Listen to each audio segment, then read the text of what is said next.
CCTV footage ng totoong pangyayari ng pagkamatay ni ex DPWH Secretary Cabral lumabas na. At eto no, grabe to. Grabe tong mga pag-uusapan natin ngayon kasi etong asawa ni Cabral ay pinaghihinalaang ito daw ang gumawa at yung driver at ito daw ay ito daw ay binayaran or parang utos daw at sino ang nag-utos nito. Grabe tong pangyayari na to ngayon. Talagang gumulantang sa ano at lalo na rito ho, at marami talaga nagtatanong kung ano ba talaga ang nangyari. At dito nga may video ho tayo dito na ipapakita maya lamang na talagang mapagtatanto natin kung ano ba talaga yung sanhi ng ano, or ito ba ay tinulak ba to? Ito ba ay nahulog? Ito ba ay nagpakamatay? Sinadya ba? Or ito ay pinatay? Yun yung mga pag-uusapan natin ngayon mga banatero sa shoutout sa clothing ni Sir Jack. Yan no? Sir Jack versus ano to? Everybody. Dapat susuotin ko yung yung t-shirt namin ng anniversary ng Alegre ngayon. Oo, happy anniversary sa Alegre since 1993 ba? Pati yun, hindi ko na maalala. Oo, happy anniversary lahat sa atin. So bago tayo mapunta mundo, may mga video rin po akong ipapakita sa inyo at mga picture mapatungkol ho dito kay ex-DPWH Cabral. Bago nga tayo mapunta doon, may ipapakita muna ako sa inyo mga yung iba pang mga balita sa bansang Pilipinas. Kagaya lamang nito na baka nakakalimutan na rin ng iba to. Oh, ito hindi ko katulad ho nito. Etong viral video ni Martin Romualdez at etong isang congressman at yung paring isa sa mga pare na bumabatikos kay BP Sara Duterte. At dito nga kitang-kita ho sa video na may mali marang may inabot na bag. At yan, kitang-kita natin sa baba yung bag na yan. So ito po ay viral ngayon na pinag-uusapan din kung ano ba daw yung ibinigay ni Martin Luther Romualdez diyan sa tawag dito diyan sa pari na yan. At ginagamit ngayong kasangkapan ng yung ibang mga pari ngayon para labanan ng mga Duterte or batikusin ng mga Duterte. So yung ibang pari ginagamit nila. Buti hindi nasunog dyan si Romualdez, no? Nasa loob siya ng simbahan, no? Kasama niya pa yung isa sa mga bataan niya. Father, dapat pinag-bless mo si Romualdez, ha? Pinagdasal mo na naway magnakaw pa siya. Naway magnakaw pa siya ng marami. Oo. So, dito naman tayo. Eto, baka nakakalimutan nyo na, ha? Kasi ngayong araw na din po ngayon ay etong si Diskaya ay ikinulong na. At eto nga, ulitin natin etong kataga na to, no? Wala ang mga Diskaya kung walang Saldico. Walang Saldico kung walang Martin Romualdez. Walang Martin Romualdez kung walang Bongbong Marcos. Kailangan pa bang i-memorize yan? Nasa baba, Kailangan pa bang i-memorize yan? Bisyo na nila yan. Ang nakakalungkot lang din ho ngayon, hindi naman ho tayo nasasaktan doon sa pagkakulong ni Diskaya. So, kasi sila, rin po sa kanila yan na tawag dito, talagang kailangan nilang gawin yan at kailangan nilang pagbayaran ang kanilang ginawang pagnanakaw kasi kasamahan ho sila. Ang problema lang ho dito yung maliliit nga lang. Kasi nga kagaya nga dito sa litratong to ay nasa dulo lamang ng isyong ito ang mga Diskaya. Ang pinakaulo nito ay mga malalaya pa rin katulad ni Marcos Jr. ni Martin Romualdez at ni Saldico. Oo, at syempre si Bunuan pa. So etong mga to, itong mga talagang tinuturing na mastermind, sila malalaya pero yung mga nasa dulo ng issue nakakulong na. Ang malupit dito, ginagawang achievement ngayon yan ng palasyo. Ginagawang achievement yan yung pagkakulong ng mga diskaya. Tutay na pero yung pinsan niya hindi niya mapakulong. Ayun, ulitin ha. Lagi nating tandaan to ha. Walang mga diskaya kung walang Saldico. Walang Saldico kung walang Martin Romualdez. Walang Martin Romualdez kung walang Marcos Jr. Kailangan yung tandaan yan. Yan ang dapat yung alalahanin araw-araw. Okay, dito naman tayo sa isa. Oo, eto. Oy, kamusta na to? Ang dami ng issue na lumalaganap sa bansang Pilipinas. Parang nakakalimutan na ata natin ito. Yan o. Mga ninakaw po yan ha. Oo, at mamaya pag-usapan ho natin itong SSS funds na to. Ha? Itong SSS fund na to ha. Pag-usapan natin yan. Oh, grabe yung pera to. Asan na kaya to, no? Siyempre, kailangan natin kalampagin to. Pera ng taong bayan yan. Kaya dapat, pinupuna itong mga, at dapat dito tayo nakasentro sa, sa issue na to. Itong, yan o katulad yan, 241 billion, 500 billion. Ang daming bilyones. Pero naghihirap ang Pilipinas. Ganong kalupit. At eto na nga si Father. Si Father na dating tumitira ng Fulburon. Si Father na ginagamit para labanan ang mga Duterte. Ang tanong, magkano, Father? Father, how much? How much, ha? Baka naman, Father, ha? Pamasko lang dyan. Baka naman, ha? Masyadong yumuko yung camera natin. Ibaba natin konti. Father, how much? Ay, nako. Ba't kaya mga pari ngayon, no? Nagpapadala sa mga politiko? Then nakakabuisit lang din talaga ngayon dahil itong mga kaparian natin, imbis na ng Panginoon Diyos, ng ating Panginoon, anak ng teteng, nakasentro lang dito sa politics issue. Hindi ko alam kung anong napapala nila dito. Kung ang mga Duterte, ang pinoprotektahan ay yung mga biktima ng mga adik. Yung mga biniktima ng mga adik ang ipinagtanggol ng mga Duterte. Ito, ang pinagtatanggol nito, yung mga adik.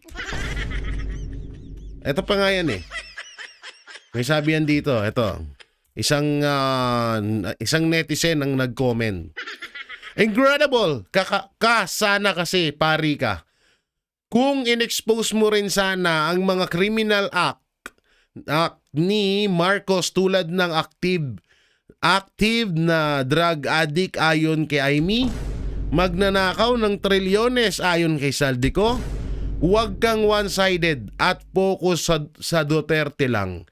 Ipagtanggol ni Duterte ang mga inosenteng biktima ng mga durugista, hindi ang mga kriminal na durugista. Yan, ganyan sana para hindi ka mukhang bayaran. Tinago lang natin yung pangalan nung nung netizen. Syempre mahirap na, no? Baka makasuhan din tayo. Pero ito, napakatotoo po ito. Kasi itong si Father kasi, si Father kasi, ay talagang napapaisip. Kaya nga, di ba, ang tanong natin sa kanya ay, Father, how much? Kasi nga, biruin mo ang daming in-expose mapatungkol kay Marcos, pero nakatuon lang sila sa mga Duterte. Kagaya lamang nitong papakita ko sa inyo.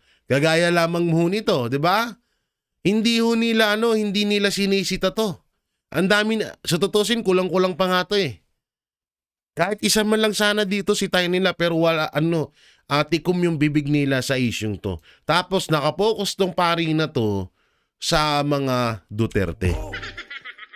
Sino pinagtatanggol? Tayo ba? Tayo ba pinagtatanggol nito? Karapatan ba natin? Hindi. Karapatan ng mga adik ang pinagtatanggol niya.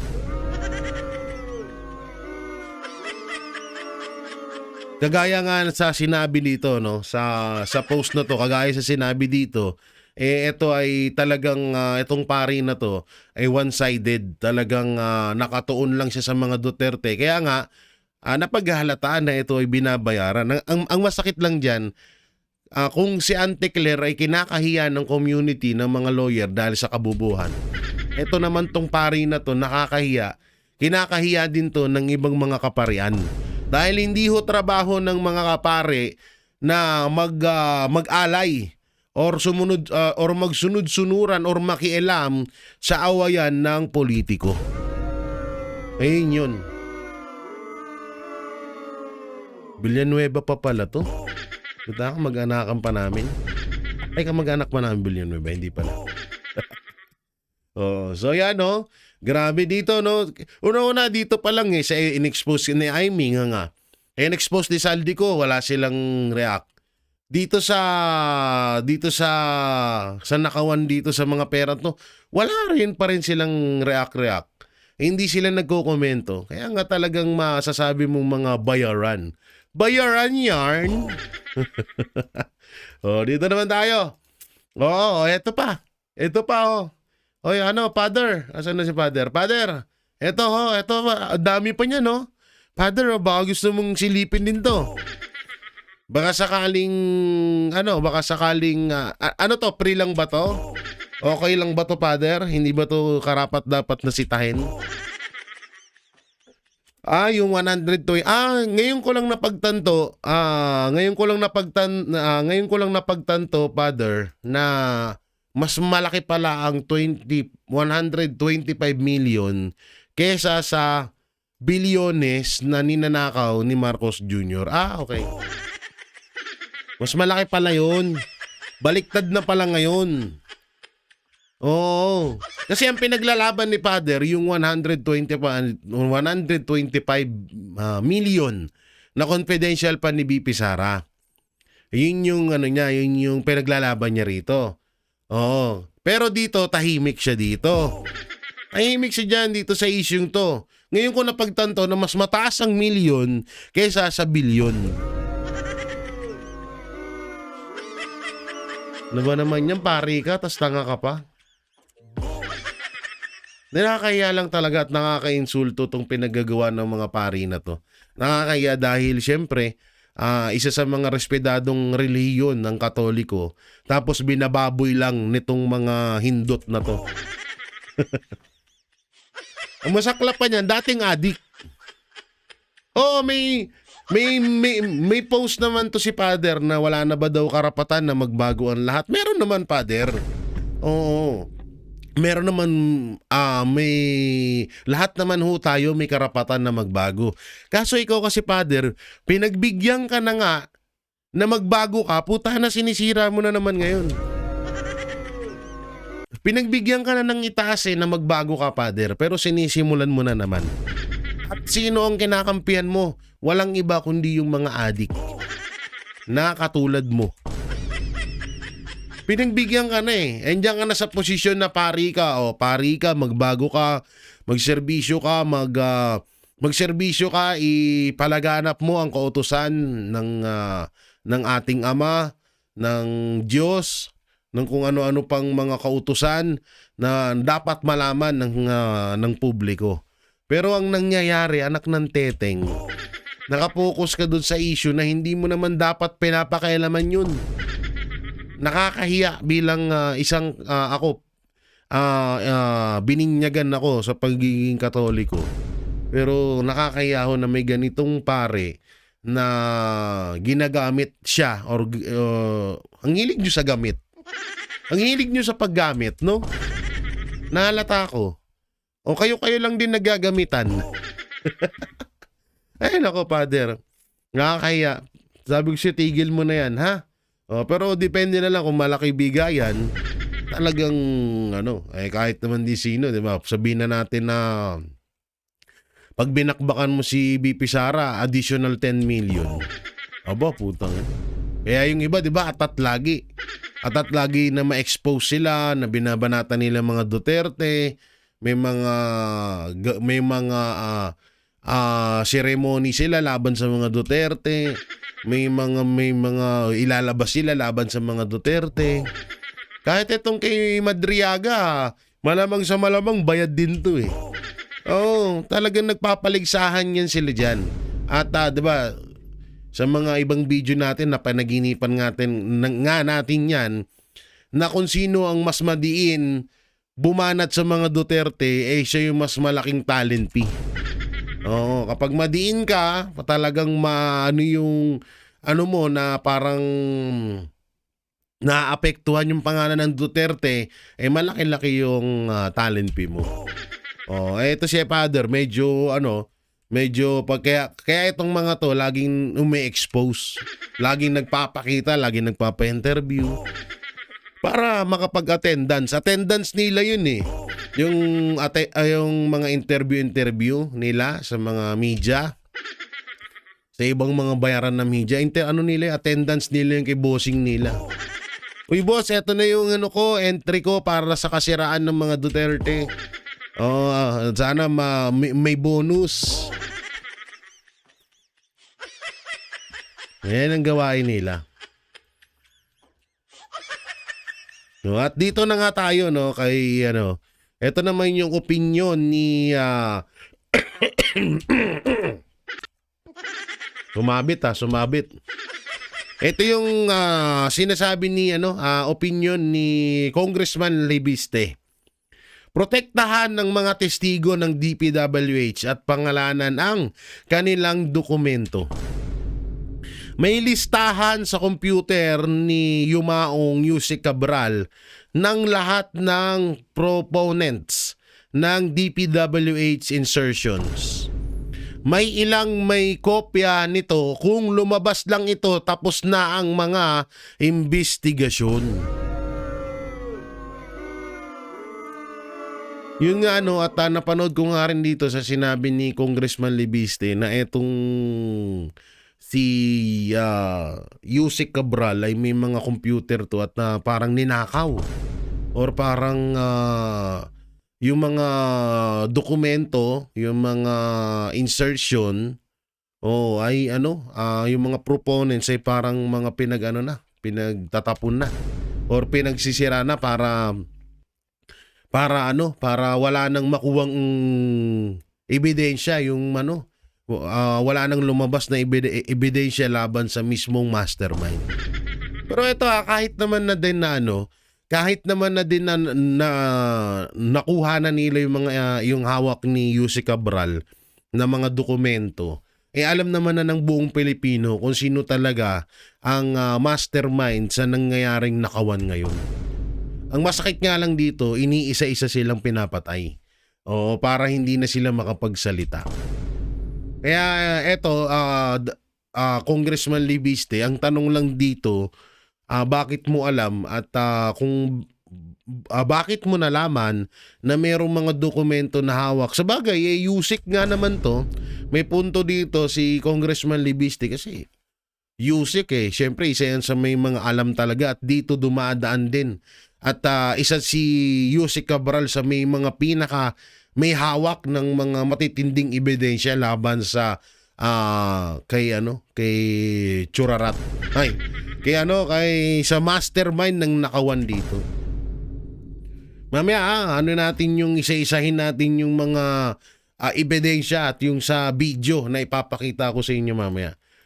At dito naman ang salita naman si Ombudsman Remulla.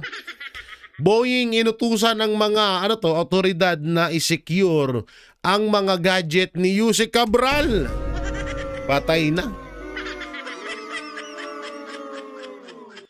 So dito sabi ni so ibig sabihin totoo nga talaga na merong mga ebidensya na hawak si Yusek Cabral.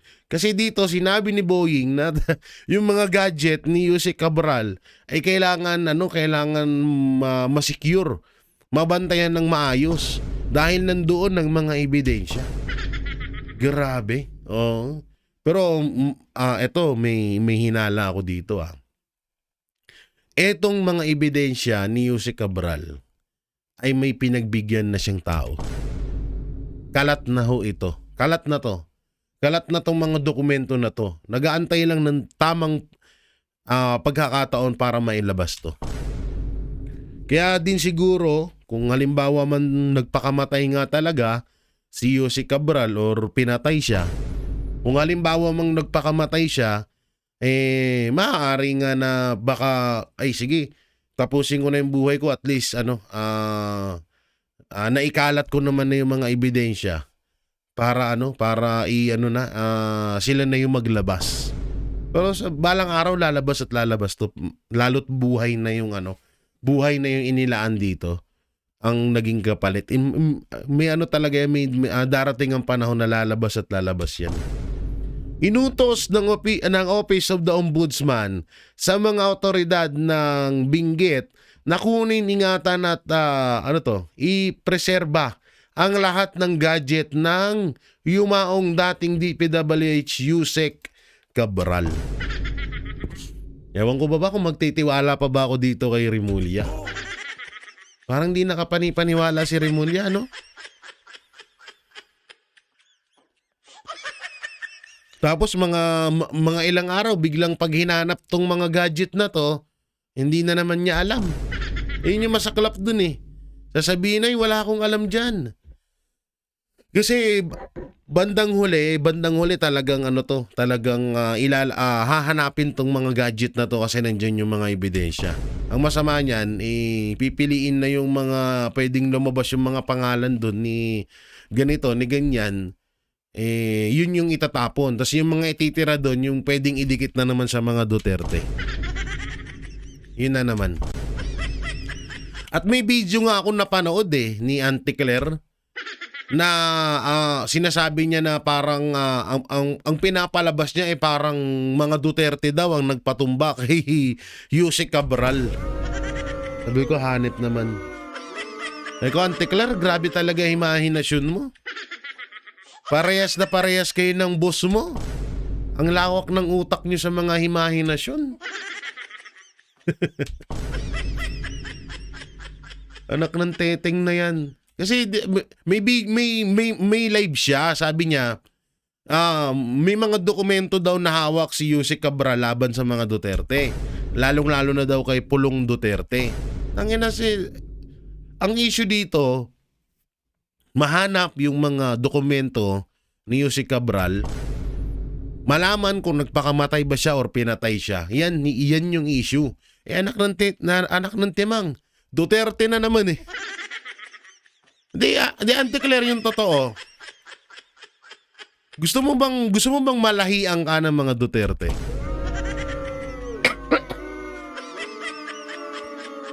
Hindi, yung totoo. Inom lang ako tubig, ha? Nahihiwagaan na ako kay Auntie Claire eh. Parang gustong malahian ng Duterte.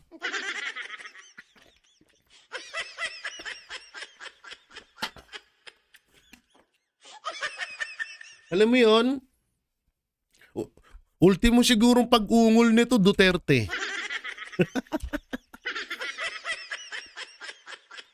Pagkagising, Duterte agad nasa isip.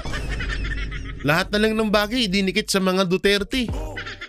Anak ng teteng, baka tingin mo sa asawa mo, kamukha ni Pulong, ha? Baka tingin mo sa asawa mo, kamukha ni Baste, ha? Malayo. Anak ng timang naman. Siguro abalang araw tong si Auntie Claire. Kawawa to. Dito sa totoo lang, kahiya-hiya to. Kung ako man ang magiging kamag-anak ni Auntie Claire, itatanggi ko to eh. Dahil sa totoo, itatanggi ko to. Sabihin ko, hindi ko kano-ano yan. Kahit siguro yung ibang, tingnan mo, kahit anong research mo, ako nag-research ako, wala akong mahanap na nagpapakilalang kamag-anak ni Auntie Claire. Siguro nahihiya din sila sa pinaggagawa nun eh. Kaso sabi nga nila, nagiging tanga ang isang tao dahil sa pera. So, normal na yun dito. Normal na yun sa Pilipinas ngayon. Ang daming mga lawyer, katulad ni Auntie Claire, ng iba dyan na kung kung titignan mo sila mga professional, pero bandang huli nga. Kasi nga dahil sa pera natatakpan yung kanilang katalinuhan. Nagtatanga-tangahan, 'di ba? Nagtatanga-tangahan, so talagang obvious na ngayon na nangyayari 'yan. Ay dito naman tayo kay Ombudsman, hindi ko alam kung pagkakatiwalaan pa ba natin 'to.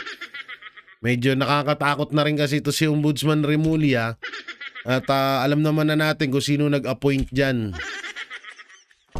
Pero malay nyo naman din naman, etong si Remulla, baka bumawi din. Baka naghahanap lang din ng tiyempo to para traidorin naman si Marcos Jr. So, yan yung abangan natin, ha? Oo. Nauna pa si Cabral kay Remulla, no? Sayang. Sorry. Hindi bigla pumasok sa isip ko, Iba talaga mga demonyo, ang titibay ng buhay. Ito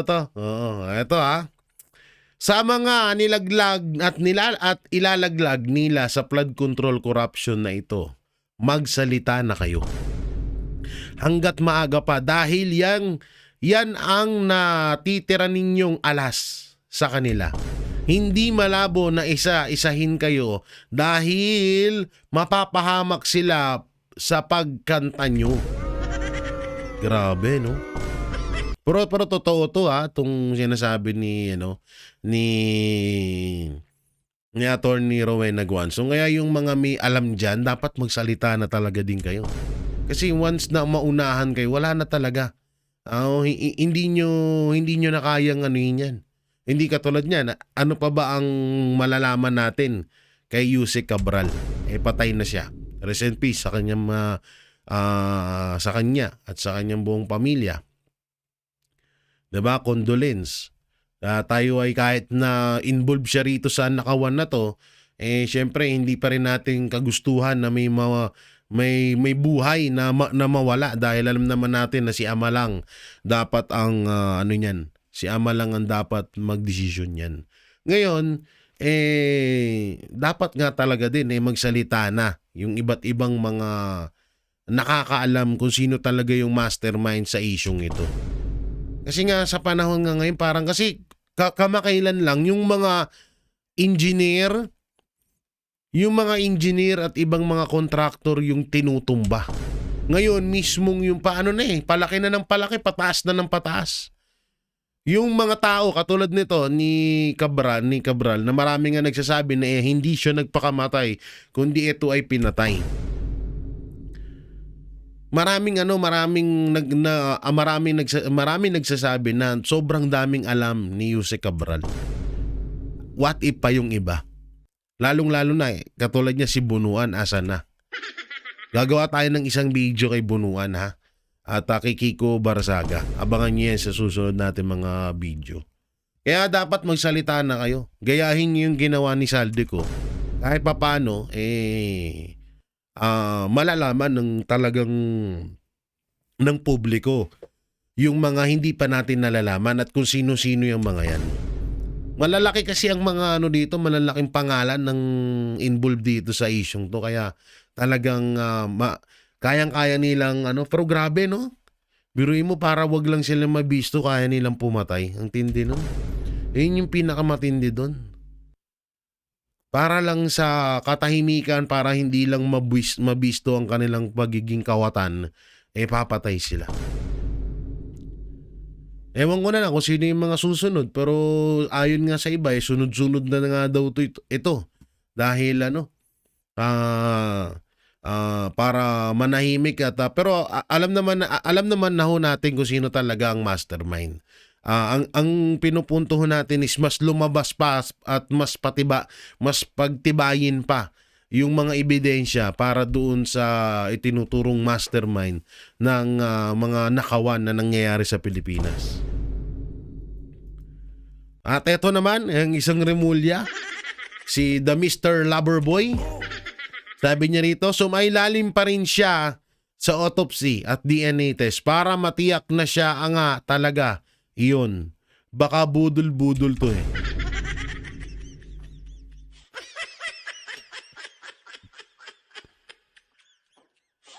Yan parang nagparetoke. Tapos, ganun ba yon? Takot ka na sa budol, Remulla? Nanawa ka din sa pagbubudol, umpisa pa lang, binudol ka na ni Marcos. Nananawa ka na pala ngayon.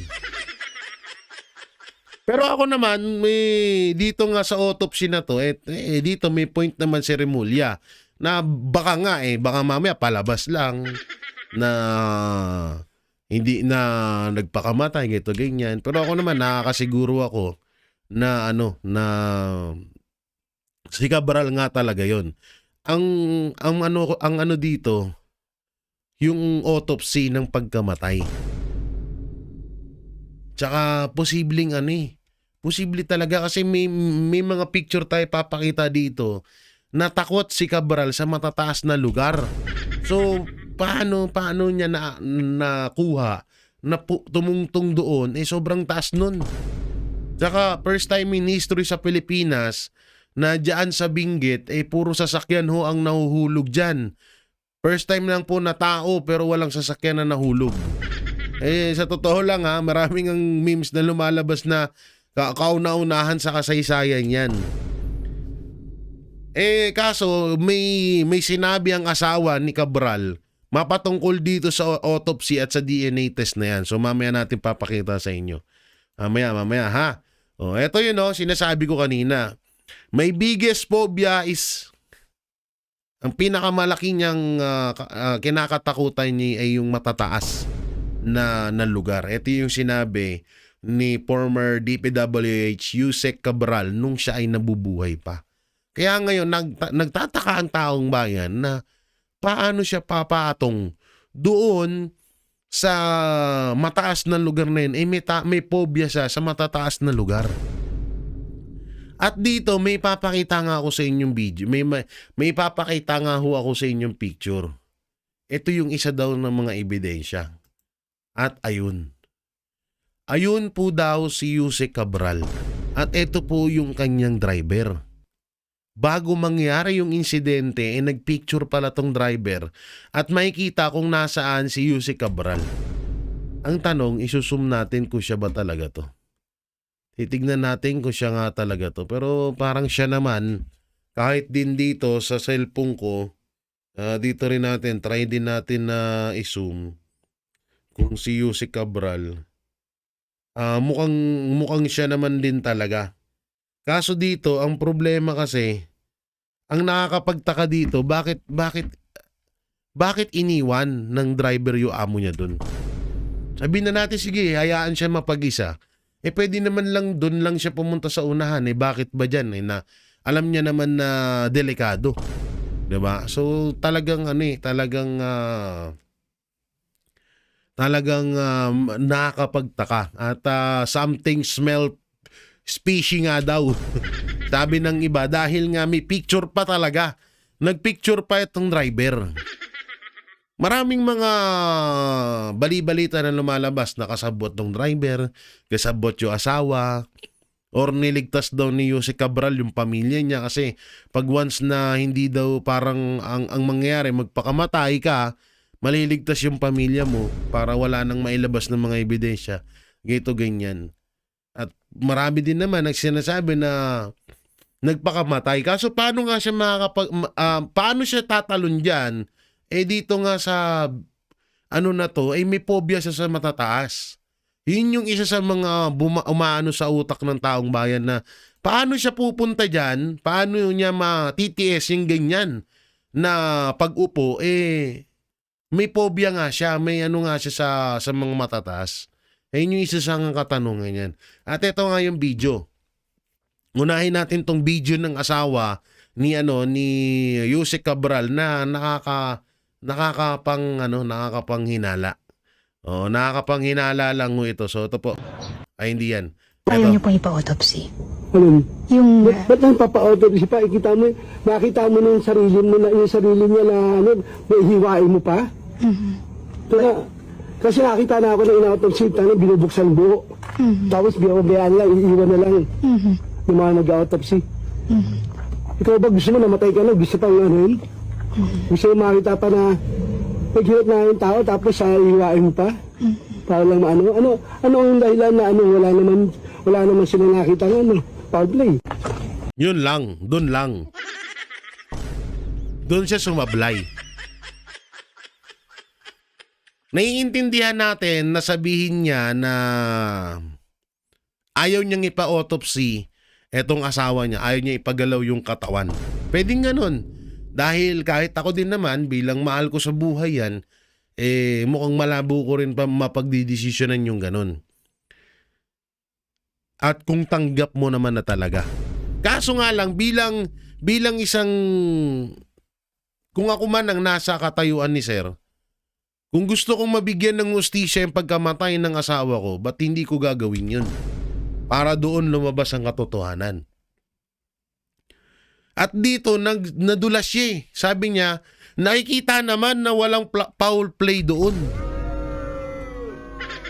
Ulitin natin niya. Ang liwanag nung sinabi niya, kitang-kita naman daw na wala daw foul play. So, ibig sabihin, tinatanggap ng kanyang mister na nagpakamatay si Yusek Cabral. Samantalang tayo na hindi natin kaano-ano si Yusek Cabral, sinasabi natin na ito ay pinatay. Pero yung asawa, parang baliwala lang. Linaw na sinabi niya, Autopsy. Ano? Yung Ba't nang papa-autopsy pa? Nakita mo na yung sarili niya na may hiwain mo pa? Kaya, kasi nakita na ako na in-autopsy, binubuksan buo. Tapos biyayaan lang, iiwan na lang yung mga nag-autopsy. Ikaw ba gusto mo namatay ka na? Gusto pang yun? Gusto mo makita pa na naghirap na yung tao tapos iiwain mo pa? Para lang ano ang dahilan na wala naman silang nakita ng foul play. wala naman silang nakitang foul play. Anong klaseng to? Ano nakakahiwaga no? Parang may kakaiba. Kasi kahit ako, kung ako yung nasa katayuan ni Sir, hindi ko sasabihin walang foul play yun. Unang-una, ang kasama ng asawa ko, driver. Pwedeng mangyari ang maraming senaryo. Pwedeng ang mangyari ay binayaran itong driver para patayin si Cabral. Pwedeng ganon.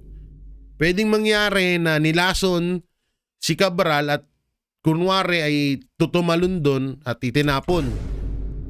Pwedeng ganun. So maraming foul play na pwedeng mangyari doon sa kaso nito ni Yusek Cabral.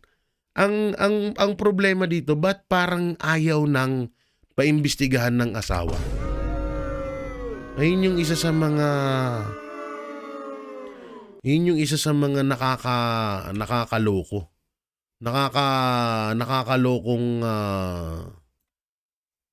maririnig mo sa isang mister na sasabihin na wala naman nakikitang foul play dun.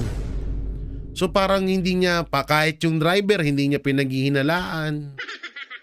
Wala lang, parang wala lang sa kanya. Okay na, patay na yan eh. Wala namang foul play.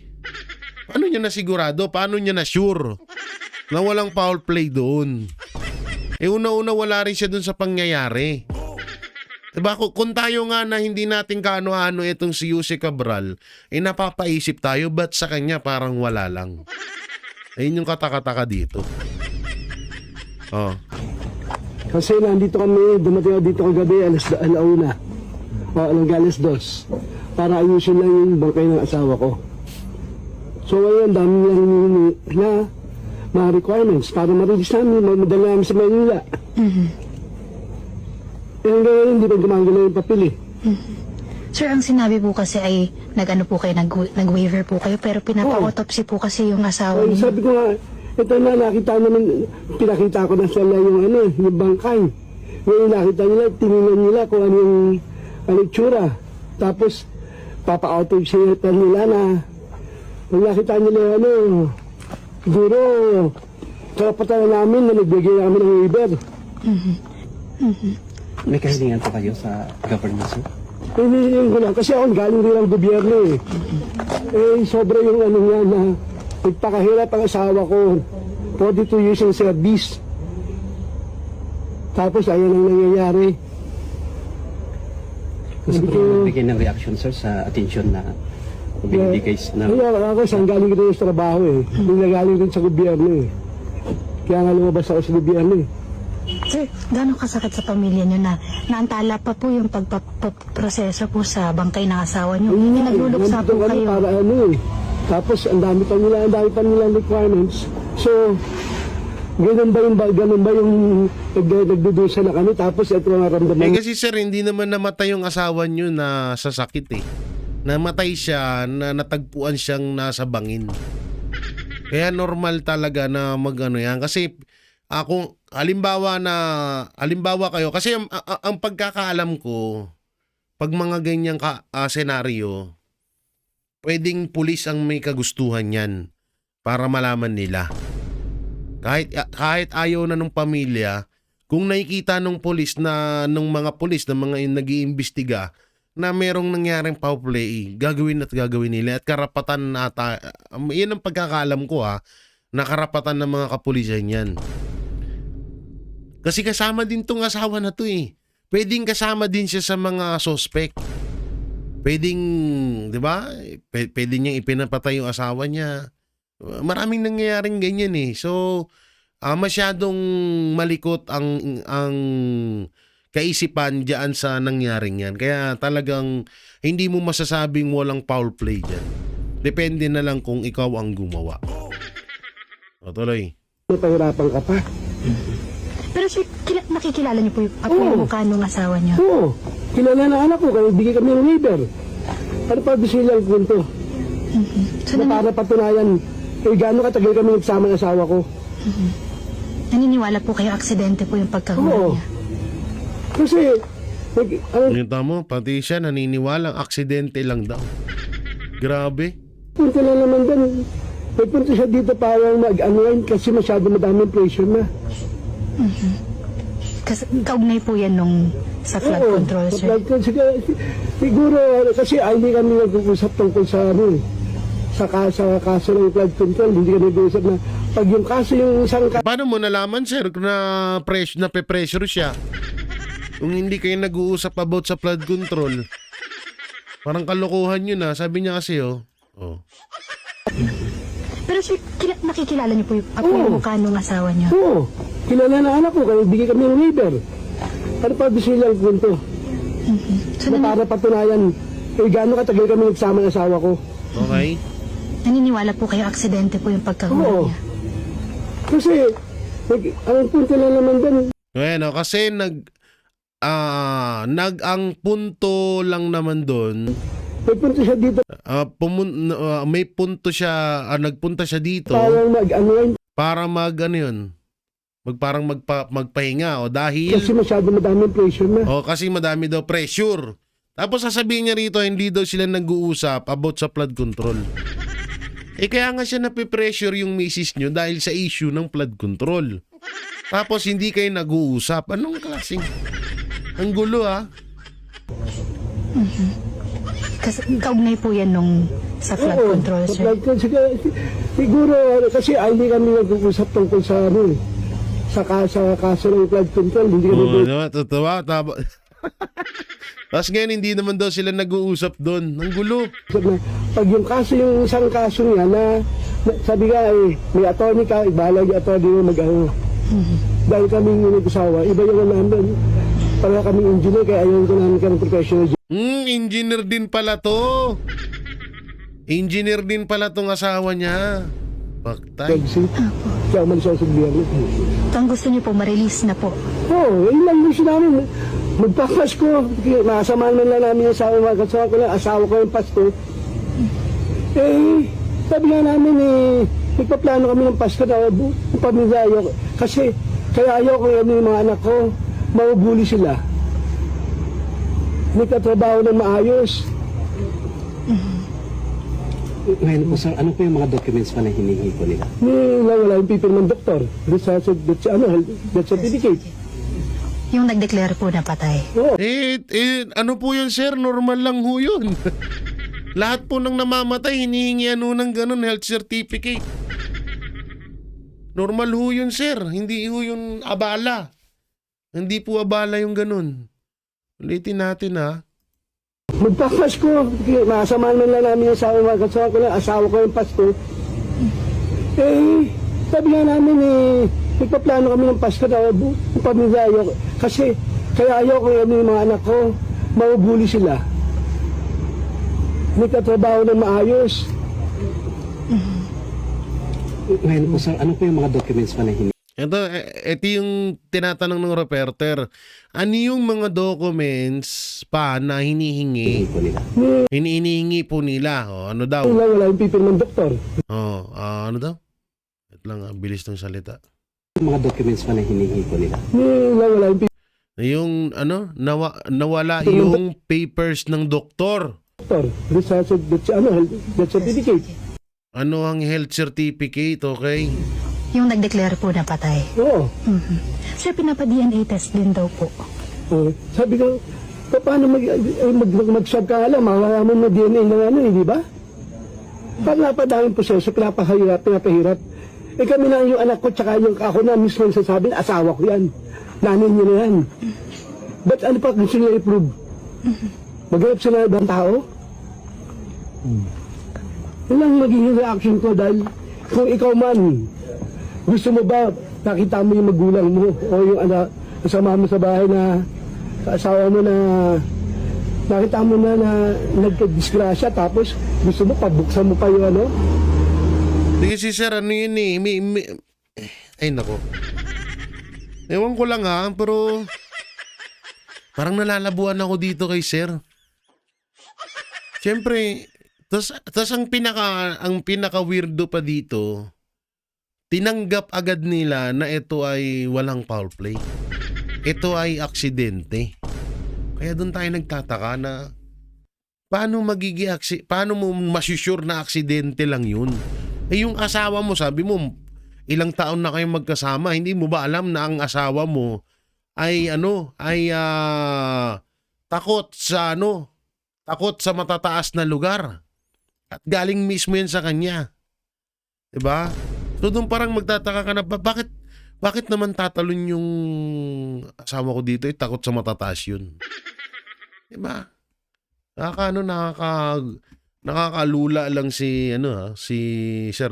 Kayo na siguro mag-umusga. So sir, para sa inyo, hindi po tumalon ng kusa yung asawa niyo. Accidental. Siguro siyang ganito yun. Kasi sa akin, Ngayon, hindi naman daw tumalon ng kusa yun. Tapos aksidente yun. Paano magiging aksidente yun? Ang gulo, pati ako na, gulo na. Ang liwanag pa yung ano? Kayo na siguro mag-umusga. So sir, para sa inyo, hindi po tumalon ng kusa yung hindi daw tumalon ng kusa. asawa niyo. Accidental. Siguro siyang Aksidente. yun. Kasi sa akin, magkausap pa kami before that day. Ano po yung napag-usapan niyo, sir? Wala, gusto lang sabi, mag-anuan ka muna kasi sa... Gulo-gulo na, no? Gulo-gulo na yung kwento ni Sir. Hindi daw tumalon. Yun daw ay aksidente lamang. Ang galing. Sabi ko pa sa kanya, ba't hindi ka umatin ng ICI meeting, ng hearing, ng 15. Then sinabi ko sa kanya, sabi ko, sabi mo yung lawyer mo, mag-usap kayo, dahil hindi tayo papakailaman sa trabaho yan Hindi ko nakikialam ng trabaho Sir, last na lang, nasaan yung cellphone at mga gadget po? Ako hindi pa nakikita, simula dumating ako dito. Kasi nasikasa ko siya. So yung gamit, wala ako nakitang gamit. Sabi po kasi sinuli sa inyo. Wala siya solid. Ako dumating ako dito alas 2. Sabi nila sinuli. So wala pa ako nakita. Kinausap ko anak ko, wala silang gamit na ano. Kasi ko maraming gamit. Siyempre naaskas ng namin tao. Okay. Ay, nakakahiwaga si Sir pero dito natin yan. Ito, isa sa mga natin, tropa pits na attorney. Dito natin kung ano nga ba talaga yung mga pwedeng nangyari nga doon kay Yusek Cabral. So panoorin natin. Hulog, nagpatihulog o inihulog? Yan ang katanungan ng taong bayan ukol dito sa balita ng biglaang pagkamatay ni Yusek Cabral. Ano nga ba ang totoong nangyari? Pag-usapan natin yan ngayong umaga. Ito po muli si Attorney Mike Operario. Yan, si Atty. Pagising Mike. natin kaninang umaga, bumulaga sa atin ang isang kagimbal-gimbal na storya na di umano ay namatay si Yusek Cabral, isa sa mga key figures dito sa flood control fiasco. At siya ay natagpuan sa ibaba ng bangin dito sa may Cannon Road sa Baguio. Ang tanong ng marami, ano nga ba totoong nangyari? Ang unang ulat ay baka daw siya ay nahulog, accidental na nahulog. Ang usap-usapan ngayon na siya ay also nagpatihulog o nag-commit na ng suicide. At ang mas madilim na larawan ay yung siya ay inihulog dito sa bangin na ito. Yung posibilidad na siya ay nahulog dito ay parang napakalabo. Parang isang aksidente na siya ay nahulog dito sa bangin. At nagkataon lamang na siya ay sangkot dito sa flood control scandal. Nagkataon na mag-isa siya na naandun sa Cannon Road. At nagkataon na nadulas siya or anuman at bigla na lamang siyang nahulog. At nagkataon lang siguro na yung kanyang testimonya ay material dito sa investigasyon na gumugulong sa flood control. Parang napakalabo yata nun. Ano? So yung posibilidad na siya ay accidental na nahulog dyan, I don't think that is fairly credible. Wala talaga siya magiging basehan. Ang mga posibilidad na lang na umuugong dito ay siya ay nagpatihulog o committed suicide or siya ay inihulog. Kung siya naman ay nagpatihulog o siya ay nag-commit ng suicide, this will not be the first time that a public official has committed suicide. Kung natatandaan nyo noon, recently lang sa panahon ni Gloria Macapagal Arroyo, si General Angelo Reyes, who later on became the Defense Secretary of Gloria Macapagal Arroyo, committed suicide right in front of the grave of his parents. Because he was dishonored nung lumabas dito sa investigasyon na tumanggap siya ng 50 milyong piso bilang pasalubong sa kanyang pag-assume ng kanyang post. Hindi ko na matandaan kung bilang Secretary of Defense or as Chief of Staff. But either way, tinanggap niya daw ang pera na ito at sa investigasyon sa Senado, siya ay napahiya because Angelo Reyes is a man of honor, he committed suicide. But for Yusek Cabral, is this also possible? Does she honor or value her honor so much that all of this talk about her involvement in the fiasco will push her to the brink of committing suicide? Hindi natin personal nakakilala si Yusek Cabral, pero may posibilidad na maaring siya nga ay nakonsensya at ginawa niya nga ito. But the most telling at mas maingay na umuugong na usapin ay yung siya ay pinatahimik dito at siya ay deliberately ay this is not suicide, this is homicide. It's typical of a what you call a rub out para mawala na yung mga testigo. Kasabihan nga dyan, dead man tell no tales. At ito yung dahilan kung bakit itong si Saldico ay bigla na lang din nagsalita. Kasi alam niya ang posibilidad nito na hindi na siya tinutulungan ng administrasyon nila Romualdez ayon sa kanya. Tingin ko naging malinaw sa kanya na mas magiging advantageous to the administration or to those who we accuse na kasangkot niya dito sa paglustay ng pera ng bayan sa flood control, mas maganda na siya ay patay na. Again, because dead man tell no tales. At yan ay mga mas maingay na posibilidad sa kasalukuyan. Pero meron isa ako nakita kanina, nabasa kanina ng komento, paano kung hindi naman pala talaga siya namatay? What if this entire death was staged, similar to what Hitler did in World War II, na sinunog na lang kunyari yung bangkay niya, pagkatapos yung pakamatay, they were not able really to verify if that was Hitler or not, because wala naman siyang mga DNA testing pa at the time. What if this was staged para lang maka-escape sila sa liability? Because a dead man has no responsibility nor liability at wala nang kukulit sa kanya tungkol sa kanyang pagtestigo sa anumang hukuman o ano pa mang mga proceedings na magaganap pagkatapos nito. So one thing is for sure, anuman ang tanging dahilan, ang larawan na ipinipinta nito ay hindi maganda para sa administrasyon. Because the people who were tagged or identified to be involved in this fiasco, which goes all the way to the doorsteps of Malacanang, are either turning up dead or running away from the law, nagtatago sa malayong bansa, kagaya ni Zaldico, nagre-resign sa kanilang mga posisyon, kagaya ni Martin Romualdez, o di kaya ay nakakasuhan. So the people, the alliances that the administration has at the moment ay panipis ng panipis. At ang usapin na ito na meron tayo sa budget pagdating sa Bicameral Conference Committee will show you kung gaano nakahina ang ating Pangulo sapagkat hindi niya na mapilit ngayon ang Senado, di kagaya noon, na basta na lang pirmahan ang Bicameral Conference Committee report. And it appears na magkakaroon ng matinding sigalot dito sa Bicam Conference Committee to a point na hindi nila pirmahan itong Bicameral Conference Committee report. The worst thing for the President that he did is that he sided with the House of Representatives and said na mas maigi daw na ibalik na lamang yung 45 billion na kinansila in accordance with the House version.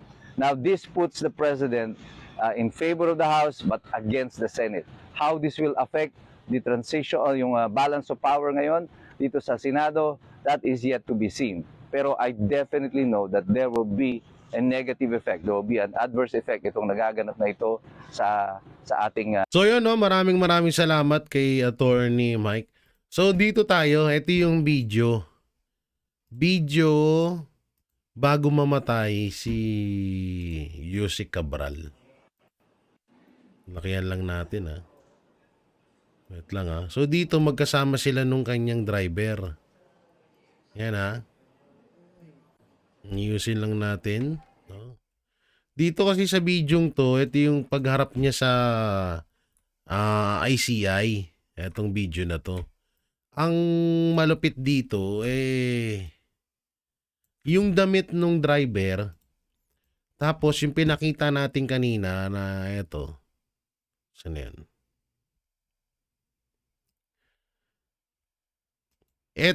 Etong picture na to, nakasama si Yusek Cabral doon sa mismong pangyayari. Ganun na ganun din yung damit dito ng driver. So ibig sabihin, ito yung nakakamangha dito. Kanina sabi nung asawa is pumunta sila ng ICI is June December 15. Pumunta sila na ICI. Kailan lang to nangyari? 'Di ba? 'Di ba kahapon lang? Kung hindi ko wait lang, research natin, ha. Para sure tayo, ha. Hindi kasi ako nag-update dito, eh. Cabral.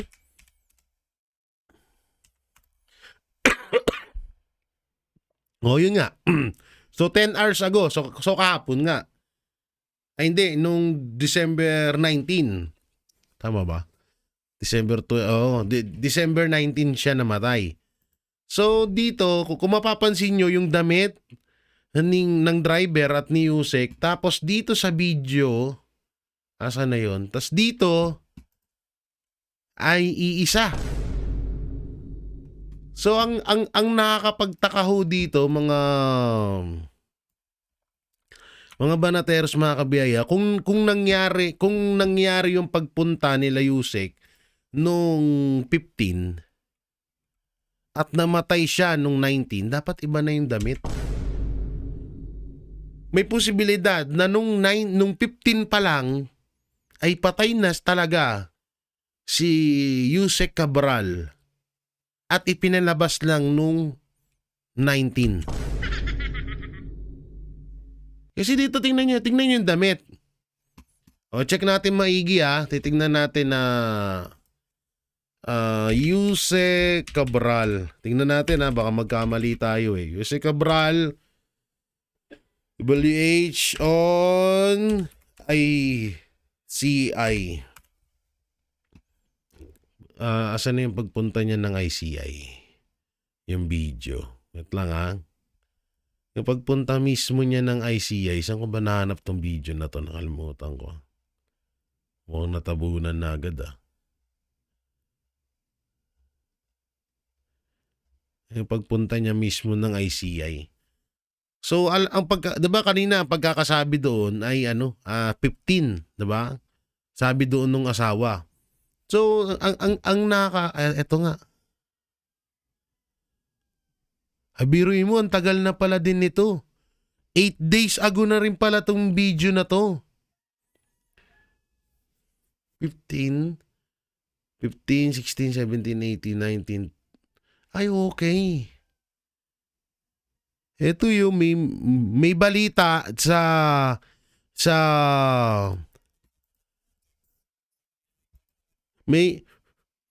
kailan ba to? Tingnan ko ha.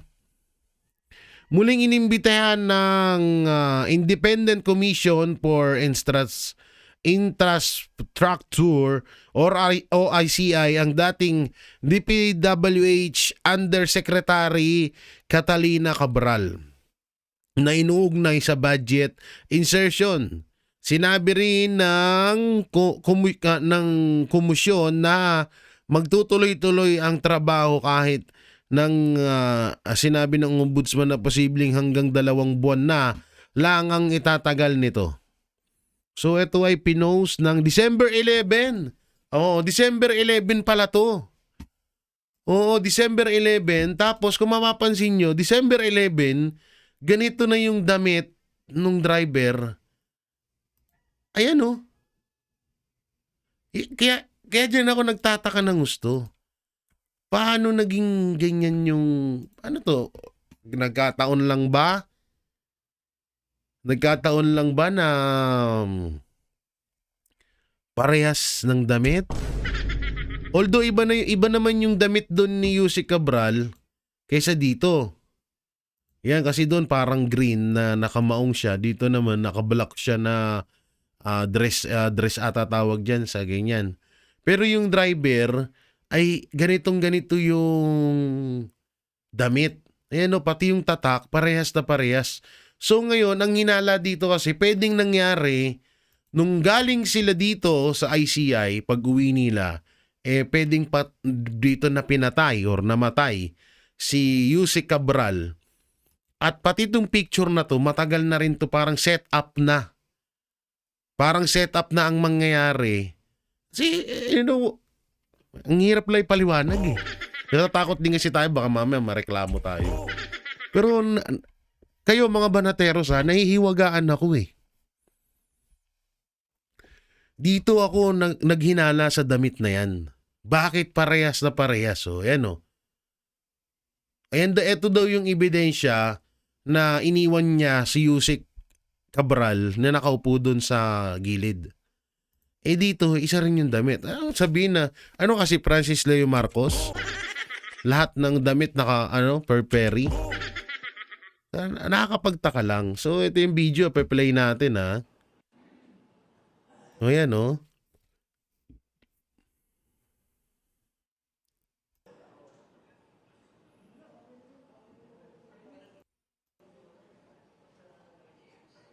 Parehas na parehas ng damit eh.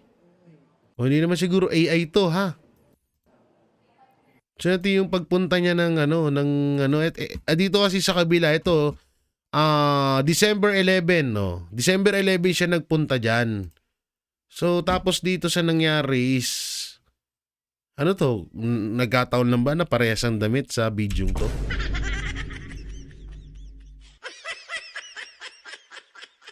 O baka naman kaya dahil sa tagal ng biyahe, pauwi, kaya ganun pa rin yung damit.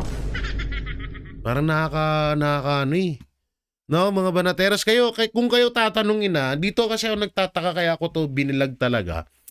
Sa totoo, sinayo ko nga dapat talaga i-vlog to. Dito ako nagkaroon ng na bakit pares ang damit nilang dalawa. Ito yung damit niya nung 19 na pagkamatay ni Cabral. At ito naman yung damit niya nung 11. Diba? So maraming lumalabas sa teorya or hinala ang taong bayan na pwedeng nung pag-uwi nung galing sa ICI si Cabral ay patay na at talaga ito. At maaring etong 19 na to ay dito siya hinulog. Or patay na talaga siya nung dinala dito. Pwedeng ganun ang mangyari dyan. At yun nga, kasabot si driver at si mister. Kung halimbawa totoo yung mga hinala na yun. Hindi naman natin sinasabing 101% agad. Tayo ay parang nag-iimbestiga lang. Kasi dito tayo nagtaka eh. Parehas na parehas yung damit eh. Oh, di ba? Tas dito, iba na yung damit ni Yusek Cabral. Iba na. Ang tanong, si Yusek Cabral pa ba kaya yan? Yung nasa picture na yan. Ayun yung isang kasama mga katanungan dyan. Diba? Nako, ewan ko na lang. Pero nahihiwagaan ako dito. Mga banateros, mga kabiyaya. O, kayo na lang bahala kayo na lang bahala magtingin-tingin kung ano. Parang matanda na si Yusek, no? Mag-iba na siya maglakad. Yan, no? Yan, no?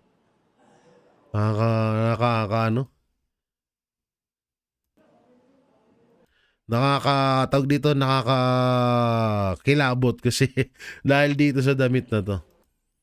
So, yun. Hindi ko alam. Basta, bahala na. Ulitin ko dito sa bidyong ito, tapos etong picture ni driver, parehas sa parehas ang damit at sa iba pang mga interview, may kita rin natin ganun na ganun ng damit ni Kuya. So, eto may interview si Kuya na ganun nga yung damit. 8 hours ago, no? So, hanap tayo ng interview ni Manong Driver, ha? Hanap tayo ng interview ni Manong Driver. Tingnan natin kung baka pati pantalon ay kung baka pati ang pantalon ay iisa. Kapag pati ang pantalon ni isa, nako, maghinala na tayo dito. Maghinala na tayo dito. Na delikado na to, no, driver. Driver ni Cabral. Interview. Tingnan natin, dito iba na yung pantalon niya. Iba na yung pantalon dito ng driver ni Cabral. Kulay kulay blue na siya. Kulay blue na. Kulay blue na yung suot niya. Pero yung damit, iisa lang. Iisa lang yung damit. Ba't kaya ganun, no? Nakakahiwaga. Ewan ko sa inyo mga banateros, kayo ano po bang may kukomento nyo dito sa dalawang retrato na to na bakit parehas ang damit noong December 11 hanggang December 19 netong driver na to. So, nakakapagtaka lang. Kayo na po bahala dyan. So, syempre, bago natin itong lisanin ng video na to, huwag nyo kalimutan na mag-like and share and subscribe sa ating YouTube channel. Pipindot na lang din po yung bell button para lagi kayong updated sa ating mga video araw-araw. So, yun. Maraming salamat. Ingat po kayo palagi. God bless and peace and bye-bye. Uy, lumabas ka na. Yan ang Banateros, walang inuurungan. Pag tama palakpakan, pag mali ay babanatan. Yan ang Banateros, boses ng ordinaryong Pilipino.